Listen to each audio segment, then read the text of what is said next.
Hello, class 12. Okay, today we'll I have already explained this poem to you on killing a tree. Today, we'll be doing the summary of this poem. Okay, बहुत short में बहुत briefly हम लोग ये poem का gist समझ लेंगे जल्दी से. Alright, this poem on killing a tree is written by Jeev Patel. Jeev Patel जो थे, he was an environmentalist.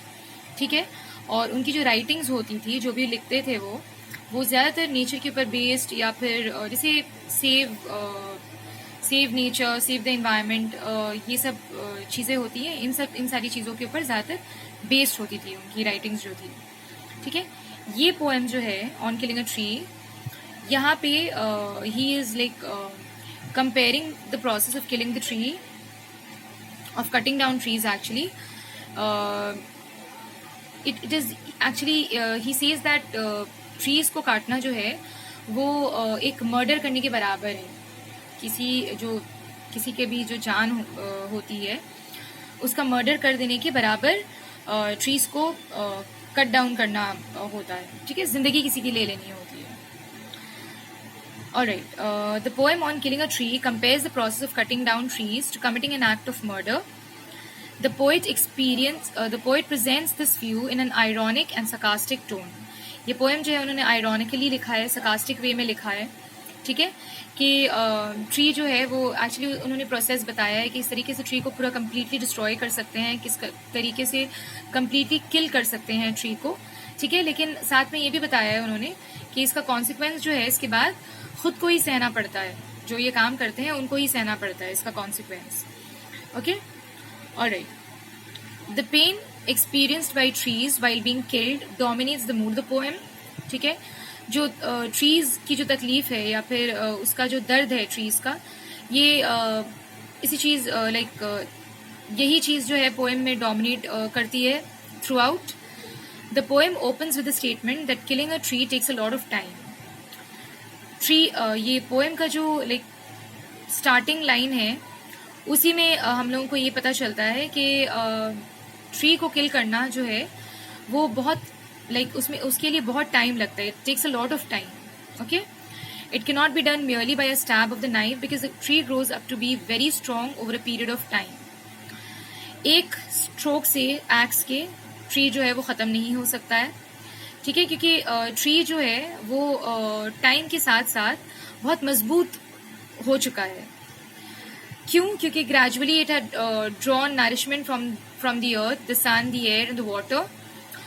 जो चीज़ें चाहिए थी उसको स्ट्रांग बनने के लिए, चाहे वो अर्थ से नरिशमेंट लिया है ट्री ने, सन से लिया है, सूरज की रोशनी, हवा, पानी, ये सारी चीज़ों से जैसे दिन ब दिन उसको ये सारी चीज़ें मिली हैं, नरिशमेंट मिली है ये सारी चीज़ों से, it had become very strong. ठीक है, तो उसको किल करना इतना आसान नहीं होगा. Its bark looks dull and discoloured yet fresh leaves keep emerging from it. जब काट देते हैं हम लोग ट्री को, एक स्ट्रोक एक्स उसमें लगाया जाता है thinking that the tree is killed. लेकिन उस वक्त क्या होता है कि बार्क्स जो है उसके जो ब्रांच जो उसकी टहनी जो होती है, ठीक है, वो भले ही डल और डिस्कलर्ड लगती है उस वक्त देखने में काटने के बाद, लेकिन फिर भी उससे फ्रेश लीव्स जो है वो बाहर आते हैं, ग्रो करते हैं, वो कंटिन्यू रहता है वो process. A tree cannot be destroyed with a few cuts and blows, as I have told you before. Trees जो है वो एक कट से या फिर एक ब्लो से, एक स्ट्राइक से, एक स्ट्रोक से ख़त्म नहीं हो सकता है, उसकी ज़िंदगी ख़त्म नहीं हो सकती है. The pain caused by the hacking and chopping is not enough to kill it. तकलीफ होती है डेफिनेटली कुछ देर के लिए, लेकिन ये ज़िंदगी ख़त्म करने के लिए इनफ नहीं है. Its injured and mutilated bark would repair after some time, and tender green twigs will rise up from its hacked base.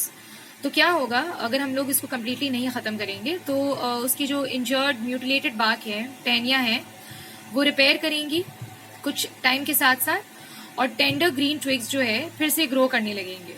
ठीक है, if these small boughs are not cut they will soon attain the original size of the tree. अगर ये छोटी छोटी जो branches हैं अगर नहीं काटा गया उनको टाइम पे, तो फिर से दोबारा अपने ओरिजिनल साइज को ग्रो कर जाएंगे ये.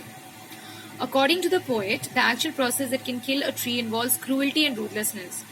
तो ट्री को ख़त्म करने के लिए, पूरा कंप्लीट डिस्ट्रॉय करने के लिए बहुत क्रूअल और रूथलेस होना पड़ता है, लाइक मर्सिलेस, बिल्कुल जैसे रहम बिना रखे, लाइक कोई हमदर्दी नहीं, कोई रहम नहीं, किसी चीज़ के बारे में सोचना नहीं है, बस ख़त्म करना है उसकी ज़िंदगी. The root of the tree is to be pulled out from the earth which is holding it securely. It is to be ripped up by forceful pulling and snapping. This root is the true strength of the tree.